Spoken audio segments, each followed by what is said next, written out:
Well, thanks everyone for coming. Appreciate coming to what I think is the first panel today, and we're all very excited to be here to talk about social TV fandom, which is a topic that's very close to all of us and something that's always changing and ever evolving.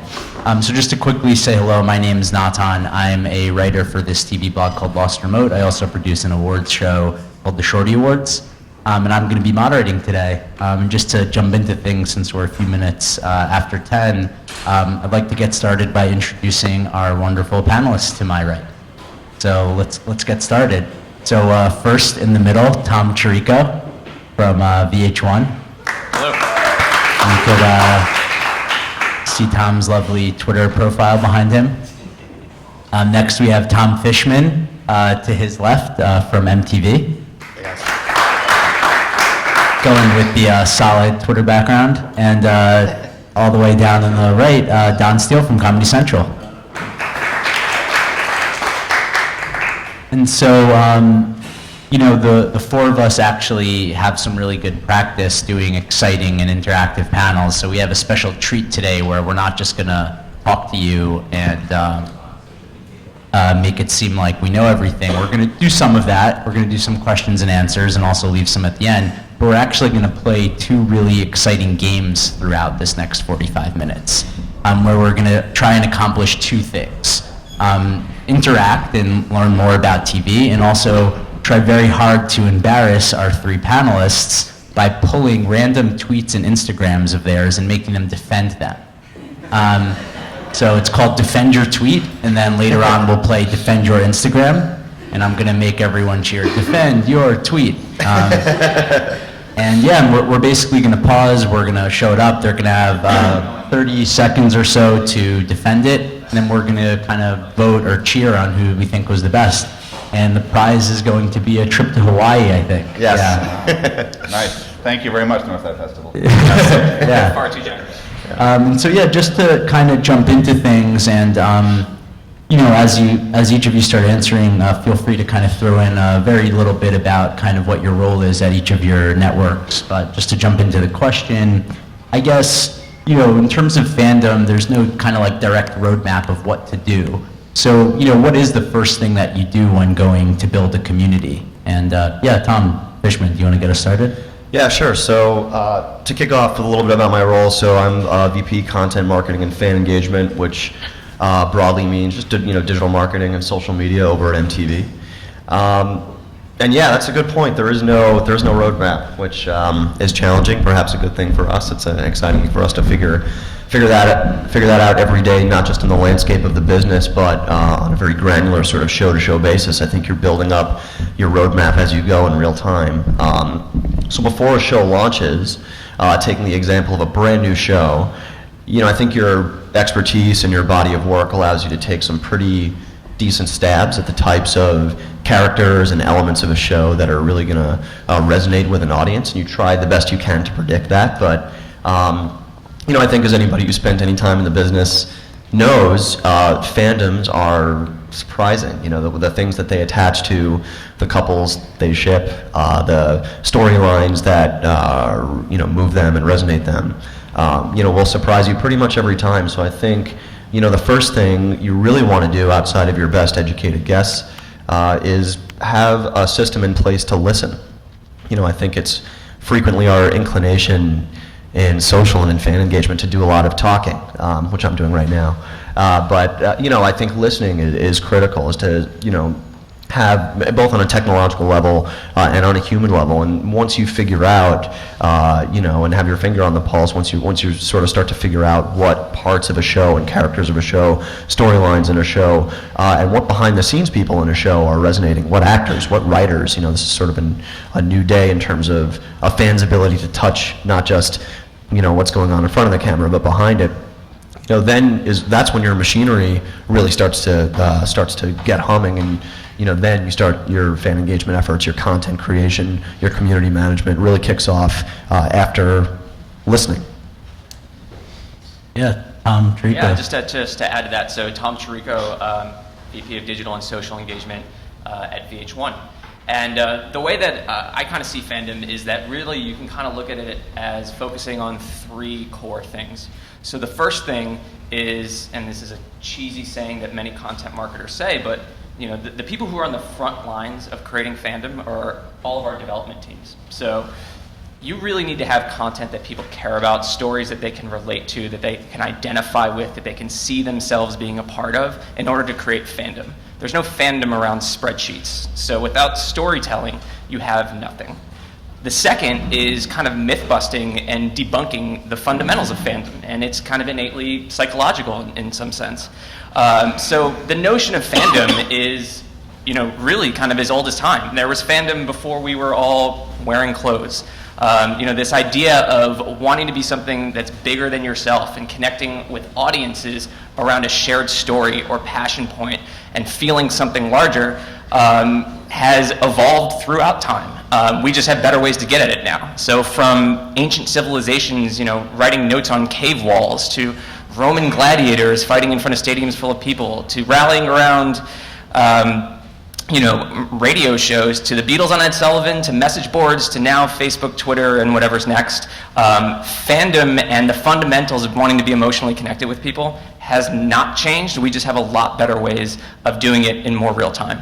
And then the last thing, and to Tom's point, is really kind of sitting back and listening. And it's identifying the who, what, and where of fandom. So you have great stories that hopefully you know, that you had to play with to create this fandom.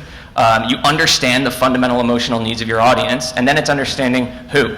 Who are the influential people that are creating content, talking about your show, evangelizing it. What kind of content are they creating? You know, is it visual fandom? Is it fan fiction storytelling? And then where is that happening? What are the pathways and channels in this digital space that we live in that's all going on? So there, as much as fandom sometimes feels like this kind of nebulous thing, it's definitely a combination of art and science. Don? So I'm Don Steele. I'm the SVP of multi-platform marketing and fan engagement for Comedy Central, which is a long way of saying I've got a pretty awesome job. You know, one of the things, listening to these guys talk about fandom and what we do, it's kind of a balance, is that we have a very interesting jobs, all of us, in that we kind of manage these brand accounts for VH1, MTV, and Comedy Central. And in many ways, our goal is to kind of is to take people who are fans of our brands and then make them super fans of shows and franchises. So we have to expose people, and so it's a very interesting relationship, because we build these communities, right, where people pay attention to Comedy Central and people follow us and they get information from us, and then we expose them to something like Broad City, and then they get to know a little bit about it and they get to watch it more. Ooh, hot mic. And then they become part of that world, and then they start like making fan art, and then they start going around Brooklyn and taking pictures and like tweeting at the girls saying, "Is this where you filmed this?" And all of a sudden you have this whole other deeper world, and it's almost like we give the world this new franchise where they become these powerful fans of, and they may never come back and watch a show like Trip Tank or something else, but then they've kind of got this relationship that we're trying to kind of cultivate and foster, and they're like, just like introducing you to people. We have this community that we have this relationship with, we communicate with them, and then how do you get them to become, you know, the fan advocate? And it's interesting because like every time you see an e-marketer thing come out about like the top ways to market, and it goes like word of mouth, and then everyone, like then you get the companies like, hey, you may have seen that on e-marketer that email is the third best way to talk to, but still number one is word of mouth. And so how do you kind of empower that and make sure that people know that A, what they say is important, and B, you're listening, and to push them on to become really active fans? Yeah, totally agree. And I just wanted to point out a line that Tom said, understanding the fundamental emotional needs of your audience. That's, in a nutshell, that's a very tweetable way, I think, of defining, you know, all of our jobs. I think it's, absolutely to the point of art and science. Yes, it's content, it's creation, it's engagement, it's dialogue, and it's marketing. I think it's okay to say that. But I think at some level, it's you're psychologizing for a mass of people and trying to get a sense of what do they want and at what times and what makes them laugh and cry and get angry. And you look at something like, The Red Wedding, or, Allison Argent Dies on a Teen Wolf, which is close to our hearts at MTV. It's like, you see sadness, real sadness, you see anger out there, you know what I mean? You see shock. So it's an exceptionally human element to the job that's really challenging, but also really fun to work with every day. Yeah, that's a really good point, and I forgot to mention it, but if you haven't seen it already, speaking of tweeting, if you have any questions, please feel free to share them during it. I'm going to be following them. So in terms of, figuring out exactly what fans want, how important is it to get talent socially active when it comes to kind of fueling a fan base? Is it a must? Is it maybe not? And maybe Don, do you want to kick this one off? Yeah, I mean, I think that getting talent involved and really, it's like, that's what the people crave the most in terms of like an interaction with somebody and like the show, and knowing that it feels like someone's actually listening. Because as cool it is for Comedy Central to retweet you, like the fact that, we have the show at midnight and they do these hashtag wars every day, and I think today's was, last night's was World Cup spoilers or something, fake World Cup things. And it's like when the show gives people the points that they give people on the show, the fans' reaction is amazing. And even like my reaction when they did it to me one time was like, they read my tweet and it was like awesome for me, and I was excited about it. And I know the people who are doing that account and they know who I am, so it's like, why am I excited that these people who I work with are acknowledging my work? It was just kind of weird, like total nerd moment. But I think it's really important that when they can have the one-to-one relationships, and that's what the brand accounts that we are kind of more or less responsible want to do, is we want to enable these conversations, and we spend a lot of time working with the shows and working with people and the development people and making sure that people understand what this thing can mean, because it's a vital, it's kind of what TV is all about these days, these two-way communications. Yeah, I think that to Don's point, and in a little bit of a different sense for VH1, where we have a pretty significant amount of reality programming, and reality programming wasn't traditionally seen as something that could create fandom. You think about some of the great examples of fandom in the past with Star Trek and Buffy the Vampire Slayer and things like that. Those are all scripted shows and completely different worlds. And there was always kind of this myth that reality shows couldn't create fandom. And that's completely false. It's just a different kind of fandom. The number one thing that we hear when we speak to our audience about how they engage socially with our shows, specifically around some of our more popular reality shows like Love and Hip Hop, is that they want to connect with the cast, and they see the cast as part of their own world. They see them as their circle of friends, their daily news source. They really see them as an extended group of friends to them, which is pretty impressive. So connecting with the cast, especially in the reality sense, is everything, because the show isn't, especially in reality, the show isn't off when it's off episode. These people are living their lives and getting in different kind of scandalous situations, or having romantic problems and things like that, and people eat that up in between episodes, and it only helps fuel fandom of these shows and helps people feel kind of an affinity to the communities around these shows. So having your cast involved is incredibly important. The number one thing when we ask people what do they want to see from VH1, from our brand accounts, from our show accounts, is tell me how to interact with the cast and the most direct way to do that. They feel that we are the conduit to a true, genuine interaction with the cast. And in terms of creating fandom, particularly in the reality space, that's the number one way to do it.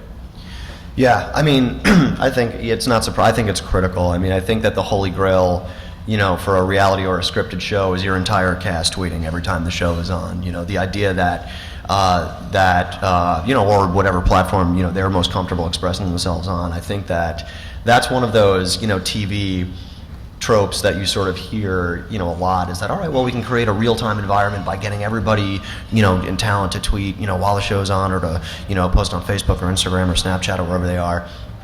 That's one of those ones that I actually believe is true. One of those sort of conventional wisdom things that really, I think, we've seen bear out very, very frequently. The nice thing about TV today, or we'll start with a challenge, right? A challenging thing is that your talent is sometimes off doing the things that they're talented at when you want them to be active during a show. So it's tough. It's tough to get people on board sometimes and invested. And I think that's a thing that a TV social or fan engagement team needs to be prepared to do, is to demonstrate the value of that to the talent involved with the show.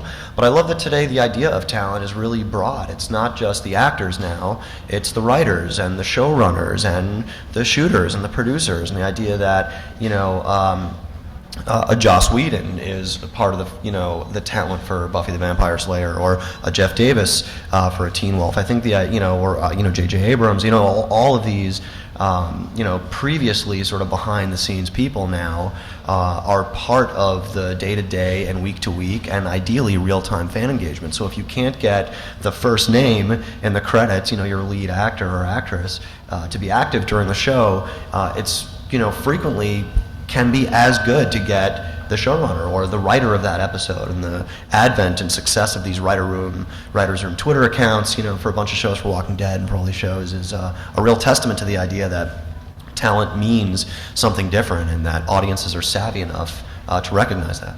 It's actually just one thing on Tom's. It's funny you mentioned that because, 4 years ago when the Jersey Shore was at its zenith, I thought that cast was just awesome at being really active in this space. And it was funny because I think it may have been Vinny who tweeted over the weekend, and he hadn't tweeted in a long time, and I was like, I can unfollow Vinny now. And it was like a little bit of a heartbreaking moment of like, it was because he was like talking about DJing at some club, but it was like... I remember that tweet. Yeah, it was a really good... I was at that club. Okay. He was DJing, it was great.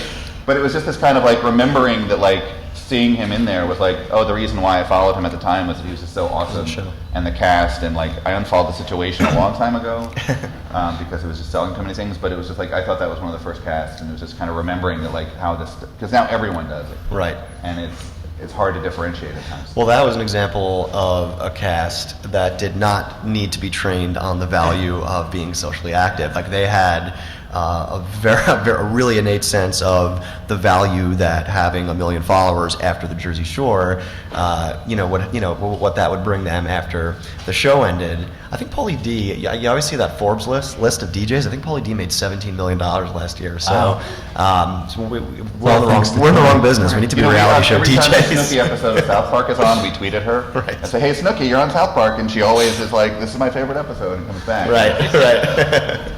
So speaking of tweets, we're going to pause now for a game of Defend Your Tweet. Oh, no. And just as a reminder, the panelists don't know what tweet we pulled from them.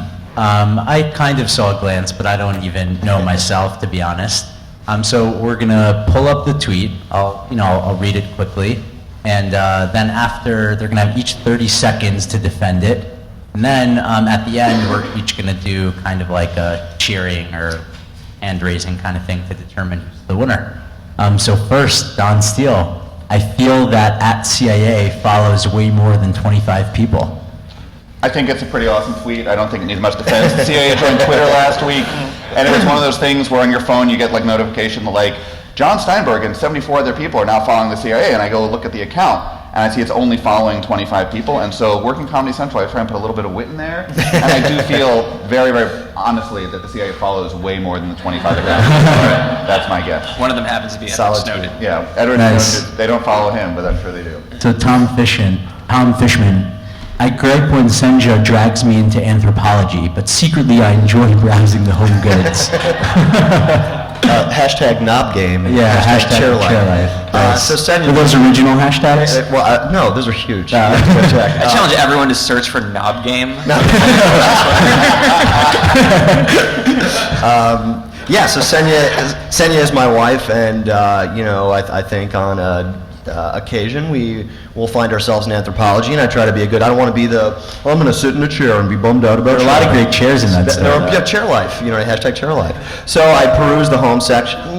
Candles a little expensive, but they're really nice. A lot of the knobs in our credenza came from anthropology. I just feel like they've done a great job with their reclaimed wood section. So I feel like in an effort to be an attentive and a good partner to my wife, I like to try to find the best upside that I can at anthropology.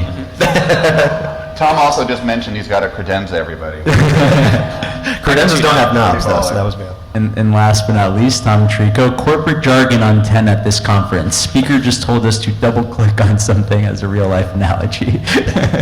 Okay, so I often like to think that my Twitter handle is the cross-section between Fast Company and World Star Hip Hop. So I kind of like to debunk a lot of like corporate jargon and marketing myths and things like that. So I was at a leadership conference a few weeks ago, and the speaker, who was amazing and informative and really, really motivating, someone asked a question and she's like, yeah, let's double click on that topic. And I had never heard that term before. I was like, wait, we're double clicking on things in real life now? That's a thing? But I guess, given how serious she looked in her pantsuit, I had to listen to her, and she imparted a lot of great advice. Well, we will double click now. Okay, great. So thank you each for defending your tweets. We're going to start off with Don's tweet about the CIA. So what we're going to do is, it's kind of early, but I'm going to encourage everyone to cheer. So if you like Don's tweet, give me a cheer now.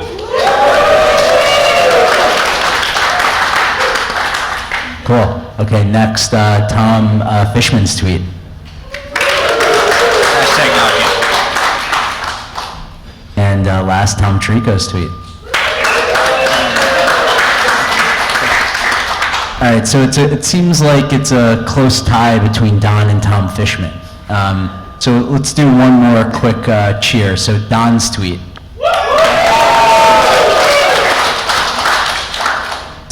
Tom Fishman's tweet. I think Don's the winner. We have a winner. Undefeated.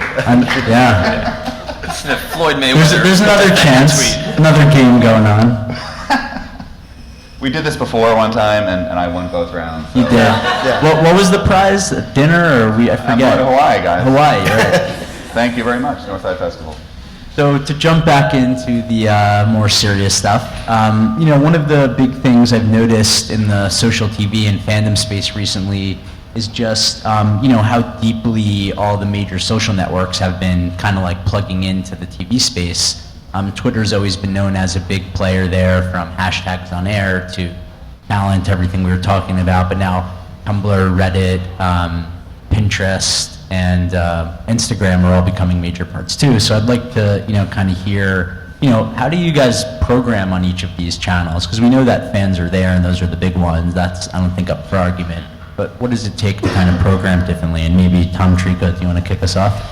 Yeah, I think that the first thing that's really interesting about this phenomenon is acknowledging the fact that new media kind of needs old media. So you think about Facebook and Twitter and Pinterest and Instagram and all these things, and they're all kind of like circling around this myth of the fact that TV is dead and things like that. But the fact that these people and these organizations and these platforms see such a value in TV and the great content that our collective brands produce is a really big testament to the fact that great stories are kind of meant to be told, and it doesn't necessarily matter if it's through TV or new media or not.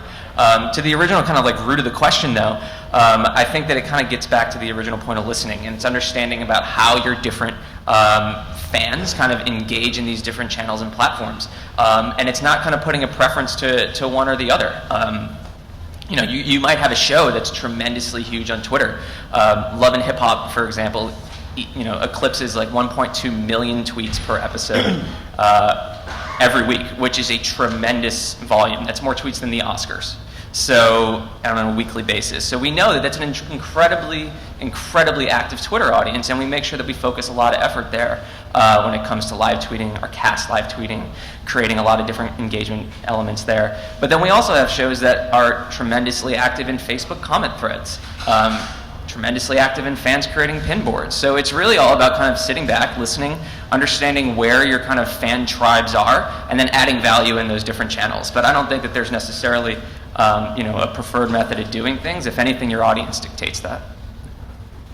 Yeah, I just think it's good that they're, getting competitive. You know what I mean? I think that competition amongst the social platforms is good for fans, because it means they're thinking really hard about creating new features and functions to service people who are super fans of different TV shows. I think it's good for us as programmers and marketers and community managers and sort of overseers of fan engagement at large. It just broadens out the tool set. I think totally agree with Tom. I don't think that it's a matter of one thing going away and something taking its place. It's just the media landscape is evolving, and I think the ways in which Twitter, I think, initially had this and still does a great sort of de facto real-time response, but as the other platforms sort of come up with their own solutions and their own ways of measuring TV engagement, I think on the data side is a critical piece that we can't leave out. The idea that take these sources of these studies for what you will, but it stands to reason that Facebook, as big as it is, also has a huge wealth of TV data. And Twitter just released a study, and they had a huge amount of activity around, I think they were studying shows like Sherlock and Pretty Little Liars and some other fandom shows. So I think the idea that the ecosystem is getting a little bit more crowded with legit players for the real-time space and for the sort of continuity fan engagement space works out for us and works out for the fans. Yeah, and Don. I would also just kind of add to what these guys are saying is that I'm not going to lie. Like there are times when Comedy Central posts the same thing on Facebook, Twitter, and Tumblr because we have to. It's key art. We have to show it. People need to see it. It's going to go out there, and it's kind of like that's the job we have to do. But I think when we've been most successful is when we take a look at some of the franchises and really think like which platform is going to tell the story the best. So a good example for us is like every time you read a big press thing about Twitter, TV is somewhere in there. Like the relationship is something that they've cultivated and whatever. But with the show Drunk History we have, it's a brilliant show. You should all watch it. It's coming back on July 1st. We use the Facebook timeline to tell the drunk history of the world. And it's a lot funnier using Facebook to tell like the story of a 1776, this happened, the drunkified version of it. Like what happened the next day on July 5th? Like what happened in New York, like when the Statue of Liberty came, like the drunk version of it. And using the Facebook timeline is a lot more interesting way to tell that story than through a tweet and through a Tumblr. But then with Tumblr, when this guy Nathan For You did this stunt where he had people text their girlfriend like it's not you, it's me, or there's something I need to tell you, and like watching the response, like the best form for that was Tumblr because then we could tell the whole story. Like here's what he said, here are the pictures of responses. We could do that, and then even using we used a BuzzFeed list for the same thing. Like you can publish into different platforms to tell different stories. It's just understanding at different times which platform is going to be able to tell the fullest story, and then how do you point people in that direction.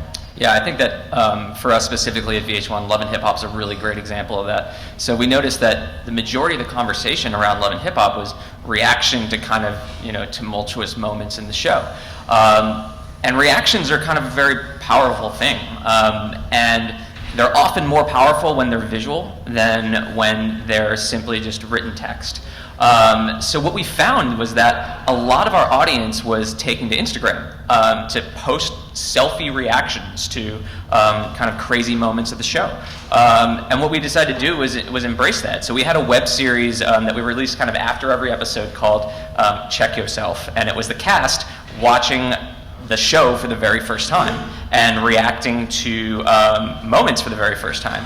And we used to kind of, socialize the link after the episode and say, hey, here's how they reacted. But this season we did a little bit differently. So we decided that we actually wanted to create a second screen experience with Instagram to show cast reactions in real time to the moments that they're happening on the show, and to have on-air graphics and bugs drive people to that channel to kind of use it as a second screen companion. So dramatic moment happens on air, I see a bug with a cast member's face in a short video playing saying go to Love and Hip Hop Instagram right now to see how they're reacting to this very moment. And then the third kicker was, and share your reaction. And then on the repeat episodes of Love and Hip Hop, where we used to have those cast bugs and driving people to see the cast reaction, we've actually been putting fan reactions on air with their Instagram handles, and it's driven an incredible amount of engagement with our encore and repeat episodes. But it all comes back to the theory that you have to pick the channel that best serves the medium that you're trying to storytell in. And for reactions, certainly facial reactions are best told in a visual form like Instagram than they are in a simple tweet. Also I think the other thing to recognize in terms of this fandom is you have to give people a real recognition that what they're going to do is be paid off somehow. It's no longer you gotta have a very low barrier to entry, right? No more do a reenactment and upload it here and do all this stuff and you could win one thing. It's if you do it, we'll find you and acknowledge you. Yeah. And in the interest of time, we're gonna pause for Defend Your Instagram. The next round of our social media interactivity. And then we'll, just because we don't want to go over time too much, we'll maybe do one more question or a question or two from the audience after. But this is going to be a lightning round of Defend Your Instagram. So up first is Don Steele. I bleed Viacom slime. Hashtag KCS. KCAs, sorry. So a couple of months ago, I was in Los Angeles for work, and the hotel I was staying at, the lovely Viceroy, that happened to be like a KCA hotel, so they had all the sales stuff. So I Kids' Choice Awards. Kids' Choice Awards. So I went for a morning jog or walk, whatever I was doing, and then all of a sudden all these Nickelodeon people were there. So I had a picture taken, and I used the hashtag KCAs to promote the Viacom love. Jack Daly, who is our counterpart who has the same job at Nickelodeon, was there, and one of the things that Nickelodeon had done was you could win a contest for your favorite thing, like who do you want to win the KCAs. So it was like One Direction KCAs and this KCAs, so I was tweeting about Jack Daly KCAs so he would win the prize. I think he had 4 tweets about him, but I think they were all mine, so that was that day. Awesome. Tom Chirico. I can't, the text is cut off, so you might have to give us the explainer. Okay, so Looks like a selfie. it is a selfie with a pair of very luxurious pajamas that my wife had gotten me for Valentine's Day. Wow. They were embroidered with my initials. Aw. So I was just showing my appreciation to my wife's very, very kind gift. Is it a onesie or are there 2 pieces? It is not a Ren and Stimpy onesie. It is in fact a 2-piece pajama set. Big boy pajamas. Big boy pajamas. Yeah. I would encourage everyone to get them, by the way. Once you graduate into real grown-up pajamas, nighttime is great. So, Awesome. That sounded awful. Oh boy. Tom Fishman. So the more I look at this, the more I laugh. But that might not have been that might have been someone else's Nicole. comment. So I feel like I have a 1-sentence defense here, which is I was at Mardi Gras. So this is my friend Tuna. We call him Tuna because tunas are huge, and Tuna is huge. I think he's. You don't call him Big Tuna? We don't call him Big. Well, that's Parcells. So I feel like, there's yeah. copyright infringement there. Yeah.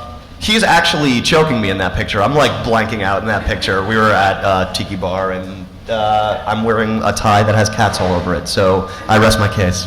Nice. Okay, great. So let's get to the cheer voting. So first up, we had Don Steele at the getting harassed by KCA's characters. There Get was some a comment cheering. on here about the Dora hand, by the way. Oh wow. All right, Don Steele's Instagram. Tom Chirico's pajamas. Yeah. Tom Fishman at Mardi Gras. All right, I think we have a winner with Tuna. Nice job. All right, congratulations, Tom Fishman. Yeah. I feel like that means everyone likes seeing me get choked, so I don't know how to Yeah. take that. But So we're going to do 2 quick things, and hopefully we won't get booted off stage if we go a minute over. The kind of last question I'm going to ask before I open it up is, someone, Katie Corcoran in the audience asked a good question. The first part, I guess, of my question is, in general, how do you judge campaigns being successful? And Katie's question was specifically, how do you measure this? So if there's anything you could speak to both, just judging the success of a campaign, and maybe, I know you've already each shared good examples, but if there's anything else that comes to mind. Yeah, Tom, if you want to kick it off. yeah, I mean, speaking to the art and the science of it all, I think that we all are appreciative of what data means to our day-to-day jobs and how we use data to influence what we do. So if you ask me and I have to present it in a meeting, I mean, of course it's impressions and retweets and shares and reblogs and, the things that we all look at to make sure that our content is successful, that our shows are resonating. Something I learned from Zay Frank, who runs video over at BuzzFeed, a way that they really hone in on what they're doing right is to look in the comments of their social posts, of their video posts, for passion, for people who are giving passionate responses. And that's a tough thing to quantify, and I don't know that a robot or an algorithm can do that, but I think that the blending of, looking at your viral numbers, but literally having a human being look into your posts and look for passionate responses in any direction, you know what I mean? Are people getting angry? Are they happy? Are they upset? Are they passionate at all about the things that you're posting? And if so, what do you learn from that and what do you take away? I think in bringing it home, it comes back to what Tom said earlier. You know, we need to fundamentally understand what the emotional needs of our audience, and those emotional needs are expressed in passion. Great, thanks. Yeah, I mean, I would say that to build on that, you know, success to us really kind of means engagement at scale and at tremendous scale, ideally. But that engagement has to be deep. So I mentioned the stat about, you know, over about 1.5 million people a week tweet, you know, or 1.5 million tweets a week about love and hip hop. Now those tweets are actually sent by about, you know, 300,000 people, which if you think about the ratio, that is a tremendous amount of tweets per person. In an episode, in an hour period of time. So that means that we have a very kind of loyal and passionate fan base who isn't just commenting once. They're not just saying, oh, hey, I'm watching Love and Hip Hop, great. They're commenting and tweeting about every single moment of the show, and really, really being deeply invested in it. And then the second point about passion, which I think is a really great one, you know, actually having fans create content around your show is probably the biggest indicator of fandom, if you will. You know, whether that's, you know, memes or GIFs or YouTube kind of review videos of your different shows. Fan fiction, exactly. You know, having people go out on a limb and you know, put their neck out and create their own piece of content that around your show that expresses their passion. You know, is tremendous. And then I would think that the last thing, and you know, I know we were going to touch on this, is you definitely kind of see success when you're at a scale where other brands are trying to jump into the conversation around your shows or around something that your brand is doing. So whether that's, you know, an electronics brand or what have you, kind of jumping into the Monday night banter of love and hip hop, or you know, brands tweeting the VMAs and things like that. When people are trying to get borrowed equity around a cultural moment that your network is creating, you've hit on something. You know, one of the things, so all three of us are in jobs that at one point were called like digital marketing and a lot of paid media. And I remember about 4 years ago, we were doing like a wrap-up presentation, and the person who was from the brand marketing, which is like the more traditional media buying stuff, they like put a picture of a billboard in and said, this is the billboard. And then my wrap-up slide was like a nerdy spreadsheet of like, this is the clicks, impressions, blah, blah, blah, and like then having to explain to people what those things mean. And I was like, oh yeah, they're really smart because they only show a picture. So now when we do wrap-up decks, what I'll do is I'll take a fan tweet, or I'll take a Facebook post, or I'll take a passionate thing about like, this is the most amazing thing I've ever seen, and then put the stats below. So we have the data and we have the passion, and I would encourage you guys, like, do that with people if you're doing wrap-up decks. Like, show people what they said and then add the data, because it is, like, that's the art and science in one PowerPoint presentation that makes you look kind of cool. Yeah, not to shamelessly plug by any means, but you know, we at VH1, we're doing a program called Make a Band Famous right now, which is a 24-hour live stream music competition that actually culminates tonight at Northside Festival with the winning band playing a headlining showcase. And one of the tweets that were sent about it last night, and you know, all the voting is based on Twitter, and that's great and everything, but was a fan of one of the bands that are part of the program took a picture of their two kids in a bubble bath with an iPad watching Make a Band Famous, you know, before they were going to bed. And I thought that, you know, for them to share that and to have that kind of emotional connection to something is incredibly impactful. So. Is it too late for the four of us to go in as a boy band for this? So you guys can vote? Okay. I think a cappella group is. All right, we can do it. Yeah, it's the Blazers. Cool, so we'll have maybe time for one quick question from the audience, because I think we're over time a bit. So does anyone have any questions? There were also a couple more on Twitter, but someone wanted to ask with their voice. I thought I'd give them a chance. Cool. All right, great. In that case, we'll give a big round of applause to our panelists. Thank you to Tom, and Don.